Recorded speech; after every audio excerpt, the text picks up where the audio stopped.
Right. Tomorrow's headlines today. Headline after the completion of the finals. Yes, so I think we can agree that the Suns let the Bucks back in the series, right? Yes. But I can tell you right now, the headline will be Deer Freeze in sunlight. Give me the Suns prevailing. Listen, this is a Monty Williams issue. We got to solve the offensive rebounding. 30-11, they got offensive rebounded by in the last two games. And Colin, as long as they can get the boards at home and prevent the fast break points, 15-0 Bucks in game 4.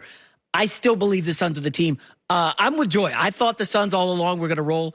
I did think they could do it in 5. And Colin, they led by 9 in the fourth quarter. I know. Chris Paul choked it away. We'll talk to him about him shortly. But I really like the Suns to prevail in the series and oust the Bucks.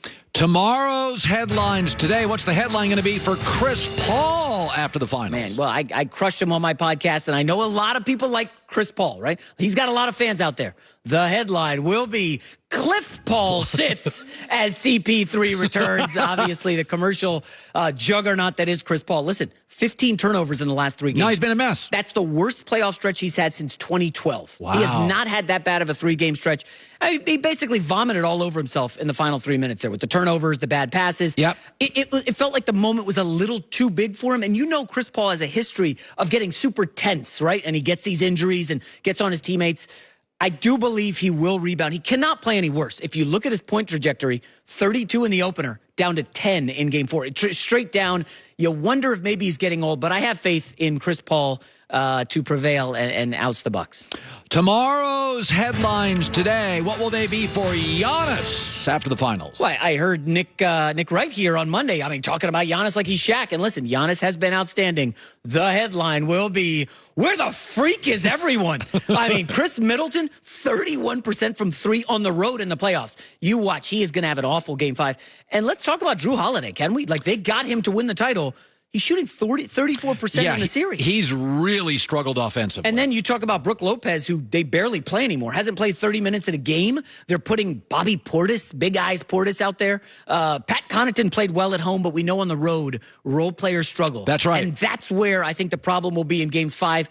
And if we go 7, I just don't know who steps up. And listen, I'm not a huge fan of Chris Middleton. He was great in game 4. But you look at the splits, home and road.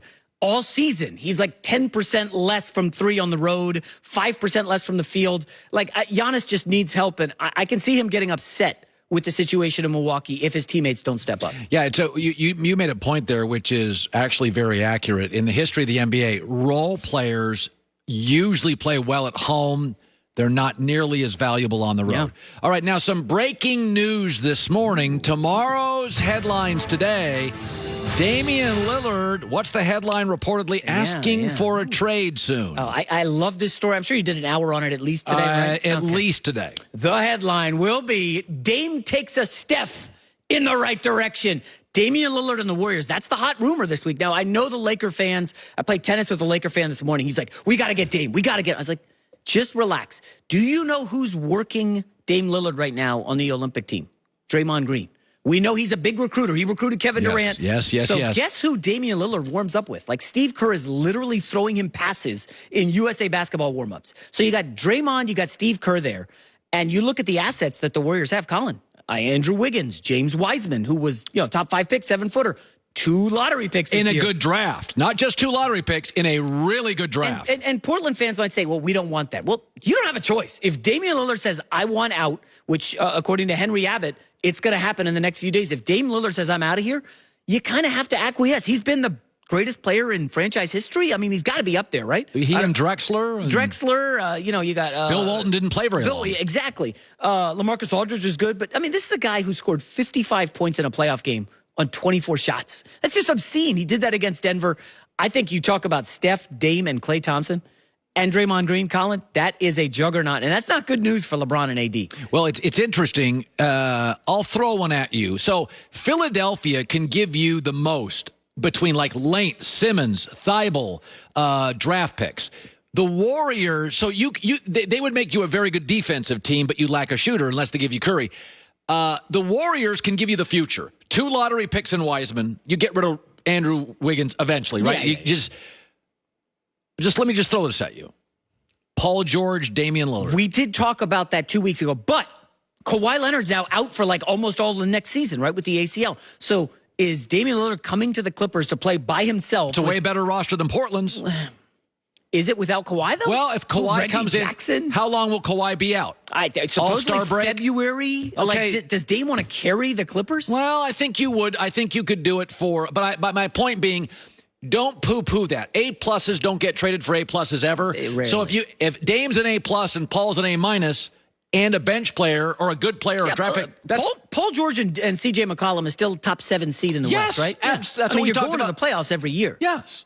Or you could try to press the reset button and rebuild. That could work. That could be the Warriors route, I Yeah. think. All right, tomorrow's headlines today. NFL news, Big Ben trying to get in shape. What's the headline for Big How Ben? excited are you for NFL right now? I've just been cramming NFL previews all week, like working at home. It's exciting. The headline for Big Ben will be Heavy B and the boys. Ben Roethlisberger. Colin, this is every offseason. Ben Roethlisberger. He's eating right. He's dieting. He's lifting weights. He's in the gym. He's a leader. Can we talk about what happened last season? I mean, final 7 games, 10 interceptions. It was a train wreck. This is a guy who had to make major sacrifices with his contract just to return to Pittsburgh. Now, Colin, this is not too hot of a take for the herd. Who is the worst quarterback in that division? Because it's not Lamar Jackson. It's not your guy, Baker Mayfield. And if you ask me who I'm taking, Joe Burrow or Ben Roethlisberger, Well, I'm going with if Joe the Burrow right timeline now. is more than a year, it's Ben Roethlisberger. He's 36, Colin. I mean, the guy... Well, you end up in life, it's funny. If you age well based on how you lived. So he, as an NFL quarterback, he is aging poorly because of how he's lived. He doesn't work in the offseason. It's a Jurassic audible system. As the game gets more sophisticated, Ben feels completely outdated, whereas Brady, as he's aged, and Aaron Rodgers, as he's aged, because those are guys that do a ton of film study, have sophisticated audible systems. What do you know? They age better. That division has a bunch of Teslas and hybrid cars and high ends, and Ben is like, an 87 Oldsmobile that has a lot of miles on it and still can get you from point A to point B, but is it taking you to the playoffs? I don't know if the Steelers are a playoff team this year. I made my prediction. I have them at 8 and 9. They're the worst team in that division. Well, no. The Cincinnati Bengals are going to be dramatically better, Colin, this the year. Steelers' front seven's excellent. Defensively? Yes, their front seven is great. Offensive line, though? The worst they've Very had bad. in No years. run game. No run game. Boy, Steelers fans are going to get upset at that. But that's true. Joe Burrow had them in every game until he got hurt last year, except for the Ravens game. Joe Burrow was excellent. That's a buy sign for me on the Bengals, despite their shaky coach. I'm not a huge fan. All right, so you like the Suns in 6 or 7. I have a hard time seeing them hoist a trophy in Milwaukee. In Milwaukee, Bucks are unbelievable at home. I'll go 7. Fine, I'll capitulate. I'll piggyback Joy and you. Suns in 7. All right. But I like him to cover 3.5 tomorrow night. I was rolling in the finals until game 4. I thought it was a 4-point spread. It's 4 now. I say 4. I like him still at 4. You like Milwaukee at 4? No. Suns. Yes, They're so do 8-2 at home. They've won 6 by double digits in the playoffs. Phoenix, for sure. Very good. And by the way, he's got a podcast that's very popular with the kids. It's called Straight Fire with Jason.